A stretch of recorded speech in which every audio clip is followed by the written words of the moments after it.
जय हिंद दोस्तों, स्वागत है आपका अपने चैनल KKG एजुकेशन सेंटर पे। दोस्तों, आज की इस वीडियो में हम लोग पढ़ने वाले हैं क्लास 10th के फिजिक्स का चैप्टर 2 प्रकाश के परावर्तन के जितने भी ऑब्जेक्टिव क्वेश्चन हैं वह सभी ऑब्जेक्टिव क्वेश्चन आज हम लोग इस वीडियो में पढ़ने वाले हैं। तो आप लोग वीडियो में शुरू से लेकर लास्ट तक बने रहिएगा ताकि आप सभी क्वेश्चन को अच्छे तरीके से याद कर सकें और अपने एग्जाम में लिख सकें। तो आइए हम आज का क्लास स्टार्ट करते हैं और क्वेश्चन देखते हैं। आपका पहला नंबर क्वेश्चन है, किसी माध्यम के अपवर्तनांक यानी म्यू का मान होता है। किसी भी माध्यम के जो अपवर्तनांक होता है उसका मान क्या होता है? आपका सही आंसर है ऑप्शन नंबर बी, साइन आई बटे साइन आर होता है। अब आइए हम लोग देखते हैं अगला क्वेश्चन। आपका अगला क्वेश्चन है, प्रकाश के परावर्तन का एसआई मात्रक है। प्रकाश के परावर्तन का एसआई मात्रक क्या होता है? तो यह क्वेश्चन जो है आपका गलत है। यहाँ पे होना चाहिए प्रकाश के परावर्तन के कितने नियम हैं, कितने नियम हैं। तो प्रकाश के परावर्तन के 2 नियम हैं। इस क्वेश्चन को आप लोग अच्छे तरीके से याद कर लीजिएगा। अब आइए हम लोग देखते हैं अगला क्वेश्चन। आपका अगला क्वेश्चन है, लेंस की क्षमता का एसआई मात्रक है। लेंस की क्षमता का एसआई मात्रक क्या होता है? आपका सही आंसर है ऑप्शन नंबर डी, लेंस की क्षमता का एसआई मात्रक डायोप्टर होता है। आपका अगला क्वेश्चन है, निम्न में कौन सा दर्पण लेंस बनाने के लिए उपयुक्त नहीं किया जाता है? इनमें से ऐसा कौन सा पदार्थ है जिसका उपयोग लेंस बनाने के लिए नहीं किया जाता है? आपका सही आंसर है ऑप्शन नंबर बी, मिट्टी का उपयोग हम लेंस बनाने में नहीं करते हैं। अब आइए हम लोग देखते हैं अगला क्वेश्चन। आपका अगला क्वेश्चन है, अवतल लेंस के आवर्धन यानी म्यू बराबर होता है। अवतल लेंस में जो आवर्धन है म्यू किसके बराबर होता है? आपका सही आंसर है ऑप्शन नंबर डी, भी बटे यू के बराबर होता है। तो इस क्वेश्चन को आप अच्छे तरीके से याद कीजिएगा। अब आइए हम लोग देखते हैं अगला क्वेश्चन। आपका अगला क्वेश्चन है, किस लेंस द्वारा सिर्फ काल्पनिक यानी आभासी प्रतिबिंब बनता है? इनमें से ऐसा कौन सा लेंस है जिसके द्वारा केवल काल्पनिक प्रतिबिंब भी बनता है? तो आपका सही आंसर है ऑप्शन नंबर बी, अवतल दर्पण द्वारा केवल काल्पनिक प्रतिबिंब बनता है। अब आइए हम लोग देखते हैं अगला क्वेश्चन। आपका अगला क्वेश्चन है, कौन सा लेंस अपसारी लेंस भी कहलाता है? इनमें से वह कौन सा लेंस है जिसको हम अपसारी लेंस भी कहते हैं? आपका सही आंसर है ऑप्शन नंबर ए, अवतल लेंस को हम अपसारी लेंस कहते हैं और उत्तल लेंस को हम अभिसारी लेंस कहते हैं। इन दोनों क्वेश्चन आप याद कीजिएगा। अब आइए हम लोग देखते हैं अगला क्वेश्चन। आपका अगला क्वेश्चन है, स्नेल के नियमानुसार होता है, यानी स्नेल का नियम क्या होता है? तो आपका सही आंसर है ऑप्शन नंबर ए, म्यू बराबर साइन आई बटे साइन आर। यही जो है आपका स्नेल का नियम है। अब आइए हम लोग देखते हैं अगला क्वेश्चन। आपका अगला क्वेश्चन है, कौन सा लेंस अभिसारी लेंस भी कहलाता है? इनमें से वह कौन सा लेंस है जिसको हम अभिसारी लेंस भी कहते हैं? तो आपका सही आंसर है ऑप्शन नंबर ए, उत्तल लेंस को हम अभिसारी लेंस भी कहते हैं। आपका अगला क्वेश्चन है, लेंस की क्षमता व्यक्त की जाती है। लेंस की जो क्षमता है वो किसमें व्यक्त की जाती है?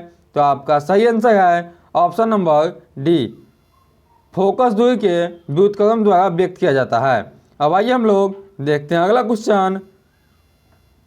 आपका अगला क्वेश्चन है, सरल सूक्ष्मदर्शी में किसका उपयोग होता है? सरल सूक्ष्मदर्शी को हम लोग देखने के लिए किस लेंस का उपयोग करते हैं? आपका सही आंसर है ऑप्शन नंबर ए, उत्तल लेंस का उपयोग हम लोग सरल सूक्ष्मदर्शी को देखने में करते हैं।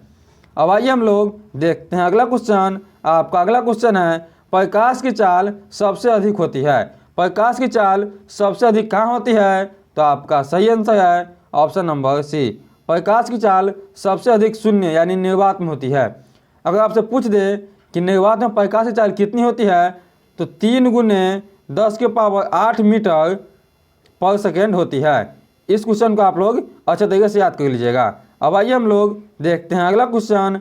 आपका अगला क्वेश्चन है, यदि आपतन कोण आई तथा अपवर्तन कोण आर हो तो कोणीय विचलन होगा। जब हम आपतन कोण को आई और अपवर्तन कोण को आर मानेंगे तो कोणीय विचलन क्या होगा? आपका सही आंसर है option number B I minus R होगा। अब आइए हम लोग देखते हैं अगला क्वेश्चन। आपका अगला क्वेश्चन है, दो डायोप्टर क्षमता वाले लेंस का फोकसांतर होगा। दो डायोप्टर क्षमता वाले जो लेंस है उसका फोकसांतर या फोकस दूरी क्या होगा? तो आपका सही आंसर है ऑप्शन नंबर डी 50 सेमी होगा। अब आइए हम लोग देखते हैं अगला क्वेश्चन। आपका अगला क्वेश्चन है, 1 मीटर फोकस दूरी वाले उत्तल लेंस की क्षमता है। 1 मीटर फोकस दूरी वाले उत्तल लेंस की क्षमता क्या होगी? आपका सही आंसर है ऑप्शन नंबर बी 1 डायोप्टर होगा। अब आइए हम लोग देखते हैं अगला क्वेश्चन। आपका अगला क्वेश्चन है, सघन माध्यम से विरल माध्यम में गमन करने पर आपतन कोण आई तथा परावर्तन कोण आर में क्या संबंध होता है? तो आपका सही आंसर है ऑप्शन नंबर बी अपवर्तन कोण जो है उसका मान बढ़ जाता है, यानी अपवर्तन कोण आर बड़ा हो जाता है आपतन कोण से। अब आइए हम लोग देखते हैं अगला क्वेश्चन। आपका अगला क्वेश्चन है, किसी बिंब का वास्तविक एवं समान आकार का प्रतिबिंब प्राप्त करने के लिए बिंब को उत्तल लेंस के सामने कहाँ रखेंगे? वस्तु के समान एवं वास्तविक प्रतिबिंब प्राप्त करने के लिए हम उत्तल लेंस में वस्तु को कहाँ पर रखेंगे? तो आपका सही आंसर है ऑप्शन नंबर बी फोकस दूरी की दुगुनी दूरी पे रखना होगा। अब आइए हम लोग देखते हैं अगला क्वेश्चन। आपका अगला क्वेश्चन है, किसी शब्द कोष्ठ में दिए गए छोटे अक्षरों को पढ़ते समय आप कौन सा लेंस पसंद करेंगे? आपका सही आंसर है option number C 5 centimetre focus दूरी वाला एक उत्तल लेंस को हम लेंगे। अब आइए हम लोग देखते हैं अगला क्वेश्चन। आपका अगला क्वेश्चन है, एक अवतल लेंस की फोकस दूरी 20 सेंटीमीटर है तो उसकी क्षमता होगी। किसी भी अवतल लेंस की फोकस दूरी 20 सेंटीमीटर है तो उसका क्षमता क्या होगा? आपका सही आंसर है ऑप्शन नंबर डी -5 होगा। अब आइए हम लोग देखते हैं अगला क्वेश्चन। आपका अगला क्वेश्चन है, वास्तविक गहराई और आभासी गहराई के अनुपात को हम क्या कहते हैं? वास्तविक गहराई और आभासी गहराई के अनुपात को हम क्या कहते हैं? आपका सही आंसर है ऑप्शन नंबर सी अपवर्तनांक कहते हैं। आपका अगला क्वेश्चन है, एक लेंस की क्षमता +2 डायोप्टर है, वह यह लेंस होगा, वह कौन सा लेंस है जिसकी क्षमता +2 डायोप्टर है? तो आपका सही आंसर है ऑप्शन नंबर ए उत्तल लेंस की क्षमता होती है +2 डायोप्टर। अब आइए हम लोग देखते हैं अगला क्वेश्चन। आपका अगला क्वेश्चन है, एक माध्यम से दूसरे माध्यम में प्रकाश के गमन करने पर मुड़ने की घटना को क्या कहते हैं?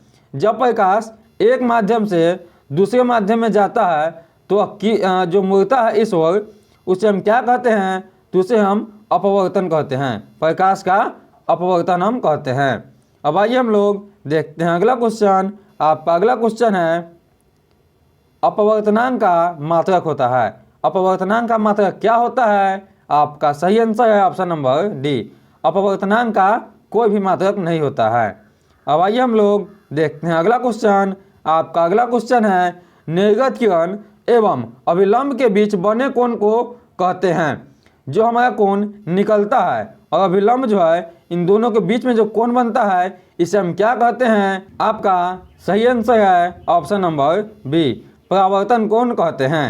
अब आइए हम लोग देखते हैं अगला क्वेश्चन। आपका अगला क्वेश्चन है, लेंस में मुख्य फोकस की संख्या कितनी होती है? लेंस जो है उसमें मुख्य फोकस संख्या कितनी होगी? आपका सही आंसर है ऑप्शन नंबर बी मुख्य फोकस संख्या 2 होती है। आपका अगला क्वेश्चन है, एक उत्तल लेंस की फोकस दूरी 20 सेंटीमीटर है तो उसकी क्षमता क्या होगी? आपका सही आंसर है ऑप्शन नंबर डी +5 डायोप्टर होगी। आपका अगला क्वेश्चन है, लेंस का सूत्र है, लेंस का सूत्र क्या है? तो आपका सही आंसर है option number B 1/v - 1/u = 1/f। यह जो है आपका लेंस सूत्र है। लेकिन जब आपसे पूछ दे दर्पण सूत्र क्या है तो आपका दर्पण सूत्र हो जाएगा 1/v + 1/u = 1/f। प्लस लग जाएगा तो दर्पण सूत्र और माइनस लग जाएगा तो आपका लेंस सूत्र हो जाएगा। अब आइए हम लोग देखते हैं अगला क्वेश्चन। आपका अगला क्वेश्चन है, निम्न में से कौन लेंस का आवर्धन है? इनमें से कौन है जो लेंस का आवर्धन है? तो आपका सही आंसर है ऑप्शन नंबर डी, V/U जो है लेंस का आवर्धन है। आपका अगला क्वेश्चन है, निम्नलिखित में से किसका अपवर्तनांक सबसे अधिक होता है? इनमें से किसका अपवर्तनांक सबसे अधिक है? आपका सही आंसर है ऑप्शन नंबर डी, हीरा का अपवर्तनांक सबसे अधिक है। आपसे पूछ दे कि हीरा का अपवर्तनांक कितना होता है, तो 2.42 यही जो है हीरा का अपवर्तनांक होता है।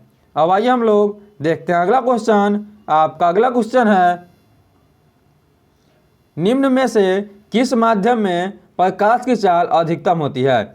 इनमें से कौन सा ऐसा माध्यम है जिसमें प्रकाश की चाल अधिकतम होती है? आपका सही आंसर है ऑप्शन नंबर ए, हवा में प्रकाश की चाल अधिक होगी। और सबसे कम कहाँ होगी? तो सबसे कम होगी शीशा में। आपका अगला क्वेश्चन है, किसी लेंस द्वारा उत्पन्न आवर्धन का ऐसे मात्रक क्या है? तो आपका सही आंसर है ऑप्शन नंबर डी, आवर्धन जो है मात्रक विहीन होता है। अब आइए हम लोग देखते हैं अगला क्वेश्चन। आपका अगला क्वेश्चन है, निम्न में से किस लेंस की फोकस दूरी धनात्मक होती है? इनमें से वह कौन लेंस है जिसका फोकस दूरी धनात्मक होगा? तो आपका सही आंसर है ऑप्शन नंबर बी, उत्तल लेंस की फोकस दूरी धनात्मक होती है और अवतल लेंस की फोकस दूरी ऋणात्मक होती है। अब आइए हम लोग देखते हैं अगला क्वेश्चन। आपका अगला क्वेश्चन है, लेंस की क्षमता का एसआई मात्रक होता है। लेंस की क्षमता का एसआई मात्रक क्या होता है? आपका सही आंसर है option number C, metre inverse होती है। अब आइए हम लोग देखते हैं अगला क्वेश्चन। आपका अगला क्वेश्चन है, वायु का निरपेक्ष अपवर्तनांक होता है। वायु का निरपेक्ष अपवर्तनांक कितना होता है? आपका सही आंसर है ऑप्शन नंबर सी, 1 से अधिक होता है। आपका अगला क्वेश्चन है, हीरे का अपवर्तनांक 2.4 है। हीरे में प्रकाश की चाल क्या होगी? जब हीरा का अपवर्तनांक 2.4 है तो हीरे में प्रकाश की चाल क्या होगी? आपका सही आंसर है ऑप्शन नंबर डी, 11.2 × 10⁸ मीटर पर सेकेंड होगी। अब आइए हम लोग देखते हैं अगला क्वेश्चन। आपका अगला क्वेश्चन है, किसी एफ फोकस दूरी में लेंस की क्षमता होती है। किसी भी फोकस में जो है वो लेंस की क्षमता क्या होती है? तो आपका सही आंसर है ऑप्शन नंबर ए, 1/f होती है। तो इस वीडियो में बस इतना ही क्वेश्चन था। आपको यह वीडियो कैसा लगा आप कमेंट करके बताइएगा और अपने दोस्तों के पास भी यह वीडियो शेयर कीजिएगा। अगर आपको इसका PDF चाहिए तो आप हमारे व्हाट्सएप ग्रुप को ज्वाइन कीजिए। व्हाट्सएप ग्रुप का लिंक डिस्क्रिप्शन बॉक्स में दिया है। तो हम फिर मिलते हैं नेक्स्ट वीडियो में, तब तक के लिए आप लोग मन लगाकर पढ़ाई कीजिए।